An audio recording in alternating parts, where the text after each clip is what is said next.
Hello friends, welcome back to my channel. আজকে ভেবেছি biscuit দিয়ে চটজলদি একটা কেক বানাবো। আসলে কেক বানানোর প্ল্যান ছিল না, তো ভাবলাম ঘরে যখন বিস্কিট আছে আর এত বিস্কুট একবারে খাওয়া যাবে না, ফলে নেতিয়ে গিয়ে নষ্ট হয়ে যাবে, তার থেকে বিস্কিট দিয়ে কেক বানিয়ে নিই। তো আমি এক প্যাকেট ট্রিট বিস্কিট নিয়েছি আর ঘরের কিছু মারি আর খাস্তা বিস্কুট নিয়ে নিয়েছি। তোমরা চাইলে যে কোনো রকমের বিস্কিট, তোমাদের হাতের কাছে যা বিস্কিটস আছে সেই দিয়ে কিন্তু তোমরা বানাতে পারো। তো প্রথমে এটাকে গ্রাইন্ড করে নেব, একদম শুকনোভাবে, একদম গুঁড়ো গুঁড়ো করে নেব। এবার একটা বাটিতে আমি উষ্ণ গরম দুধ নিয়ে নিয়েছি 1 কাপের মতো। এবার এর মধ্যে দিয়ে দেব আমি 1 চামচের মতো রান্নার ভিনিগার। এটা দিলে কি হবে, দুধটা থেকে ছানা কেটে যাবে। আর এই জলটা দিয়ে আমরা কেকটা বানাবো, তাতে কেকটা বেশ স্পঞ্জি হবে। আসলে আজকে ভেবেছি ডিম দেবো না, কারণ ঘরে ডিম নেই আর এখন ডিম আনতে যেতেও ইচ্ছে করছে না। ওই ঘরের হাতের কাছে থাকা জিনিস দিয়ে ভেবেছি কেকটা বানাবো।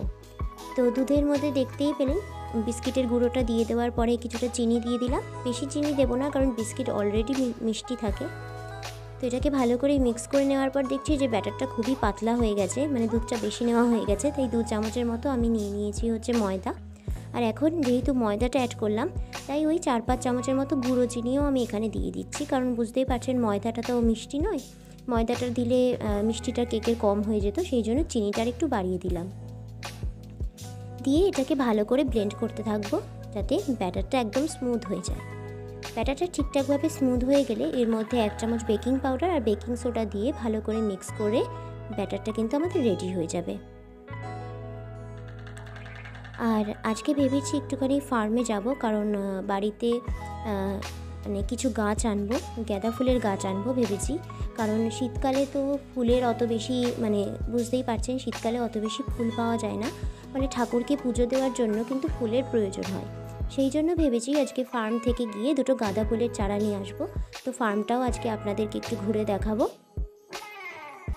তো এবার বেকিং সোডা দিয়ে ভালো করে মিক্স করে নিয়ে এটাকে একটা, মানে আগে থেকেই একটা তেল ব্রাশ করে নেওয়া একটা বাটির মধ্যে ঢেলে দিচ্ছি। দিয়ে আমার কাছে যেহেতু ওভেন নেই, তাই কড়াইতেই কেকটাকে বেক করব। একটু নুন দিয়ে স্ট্যান্ড বসিয়ে হিট করে তার উপরে দিয়ে কেকটাকে একটুখানি বেক করে নেওয়ার পরে এই যে এখানে কিছু ড্রাই ফ্রুটস, টুটি ফ্রুটি আছে। আর এই টুটি ফ্রুটিটা কিন্তু ঘরে বানানো টুটি ফ্রুটি, এটার রেসিপি অলরেডি আমার চ্যানেলে দেওয়া আছে, তোমরা দেখে নেবে। তো এটা কেকটার ওপর থেকে দিয়ে দিচ্ছি। দিয়ে এটাকে ওই 45 মিনিটের মতো বেক করে নিলেই কিন্তু কেকটা একদম রেডি হয়ে গেছে। তো চলো এবার একটুখানি যাই, ফার্মে যাব। কিন্তু ফার্মে যাওয়ার আগে এখানে খুব সুন্দর একটা জায়গা আছে, সেটা হচ্ছে যে একটা আমাদের এখানে একটা পুকুরের পাড়। সেটা এত সুন্দর আর অনেকটা জায়গা নিয়ে, যেহেতু এই মানে জনকোলাহল থেকে একটুখানি শান্ত এরিয়াটা বেশ ভালো লাগে। মানে একটু নিরিবিলিতে যারা একটু পছন্দ করে থাকতে, তাদের কিন্তু এই জায়গাটা ভীষণ ভালো লাগবে। দেখো পুকুরের পাড়ে চলে এসেছি, এত সুন্দর ঠান্ডা হাওয়া দিচ্ছে আর এত সুন্দর মানে নিরিবিলি পরিবেশটা, মানে খুবই ভালো লাগে। মানে সবসময় আমরা যে মফস্বল এলাকায় থাকি, তো অল টাইমই তো ওখানে একটুখানি মানে ভিড়ভাট্টা দেখা যায়, এরকম শান্ত পরিবেশ খুব একটা দেখা যায় না। আর আমাদের এখানে যেহেতু গ্রাম নেই, তো এরকম সুন্দর পরিবেশ কিন্তু খুব কমই আমাদের চোখে পড়ে। সেই জন্য ভেবেছি ফার্মে যাওয়ার পথে একটু এই জায়গাটা ঘুরে নিই। দেখো কি ভালো লাগছে, আর এত সুন্দর হাওয়া দিচ্ছে না, যে মানে মন প্রাণ একদম জুড়িয়ে যাচ্ছে। তো বাবির সঙ্গে স্কুটারে আমি আর বাবি চলে এসেছি। দেখো দূর দূরান্ত পর্যন্ত কিন্তু বেশি মানুষ দেখাও যাচ্ছে না, খোলা আকাশ, সুন্দর পুকুর, আর সেখান থেকে সাঁতরে বেড়াচ্ছে অনেকগুলো হাঁস, একদম লাইন দিয়ে সাঁতার কাটছে। দেখতে যা অসম্ভব সুন্দর লাগছে না। আর ভিডিওতে, মানে কি বলবো, ভিডিওতে পুরো প্রকৃতির সৌন্দর্যকে তুলে ধরা সম্ভব নয়। এটা নিজের চোখে না দেখলে সত্যিই কিন্তু মানে শুধু ভিডিওর মাধ্যমে দেখলে ভালো লাগবে না। এই দেখো হাঁসগুলো, দেখো একদম লাইন দিয়ে সাঁতার কাটছে, কি সুন্দর করে একদম গোল করে ঘুরে ঘুরে কি সুন্দর সাঁতার কাটছে। এখানে এই পুকুরটাতে জানো তো অনেক মাছ আছে। মোটামুটি দুপুরবেলার দিকে অনেক লোক আসে এখানে বড়শি নিয়ে মাছ ধরতে। আর আমি যখন ভিডিও করছিলাম, আমিও খুব ছোট ছোট কয়েকটা মাছ কিন্তু দেখতে পেয়েছি, কিন্তু সেগুলো আশা করি ভিডিওতে ওঠেনি। একদম পুচকে পুচকে ছোট ছোট মাছ ঘোরাফেরা করছে। এই হাঁসগুলো মনে হয় ডুবে ডুবে ওই ছোটো ছোটো মাছগুলোকেই মনে হয় খাচ্ছিল। তো দেখো কি সুন্দর লাগছে দেখতে। তো চলো এখন এই প্রকৃতির হাওয়াতে একটু খাওয়া হয়ে গেল, এবার ফার্মে আসি। দেখো কত রকমের গাছ, এখানে কিন্তু অর্ধেকের বেশি গাছ আমি নিজেই চিনি না। তো আমি জাস্ট ভিডিও তুলেছি, তোমরা যদি চিনে থাকো এখানে কোনটা কি গাছ, কমেন্ট করতে কিন্তু ভুলো না।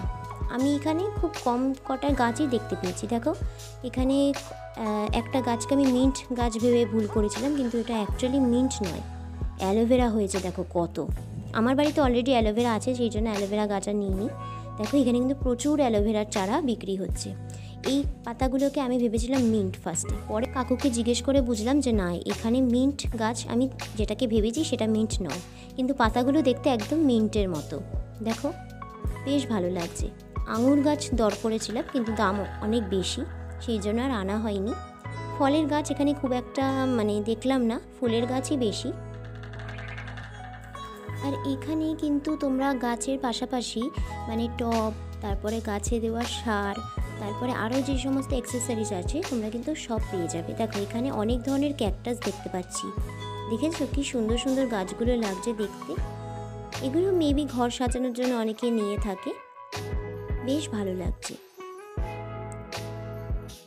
আর এখান থেকে যখন দুটো গাঁদা ফুলের গাছ চারা বাড়ি নিয়ে গেছি, তখন দিদি বলল যে একটা ড্র্যাগন ফ্রুটের গাছ আনতে পারতি।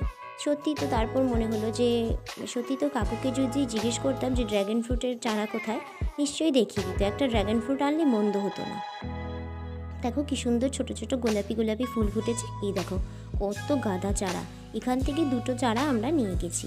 দাম যে খুব বেশি তা নয়, 20 টাকা করে এক একটা চারা।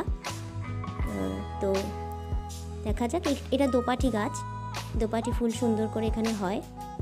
আর যারা অ্যাকচুয়ালি গাছের খুব যত্ন করে তারাই এই ধরনের চারা বেশি কিনতে পারবে।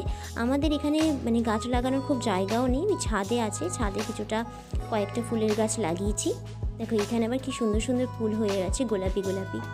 কোনটা যে কী গাছ আমি নিজেও জানি না। তোমরা যদি জানো যে এখানে কি কি গাছ রয়েছে, কমেন্ট করতে কিন্তু আমাকে ভুলো না, কারণ গাছ সম্পর্কে আমার খুব একটা আইডিয়া নেই।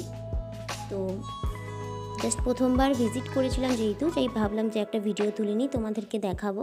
দেখো পাতাগুলো কি সুন্দর লাগছে সত্যি। এরকম হঠাৎ করে যখন কিছু দেখতে পাই নতুন জিনিস, তখন কিন্তু সেটার আনন্দটাই একদম অন্যরকম থাকে। তো চলো আজকের মতো টাটা। ভিডিওটা ভালো লাগলে আমার চ্যানেলটা সাবস্ক্রাইব করে দিতে ভুলো না। আমি নতুন নতুন অনেক ভিডিও টাটা, বাই বাই। সবাই ভালো থেকো, সুস্থ থেকো। ফিরে আসবো পরের ভিডিওতে। বাই।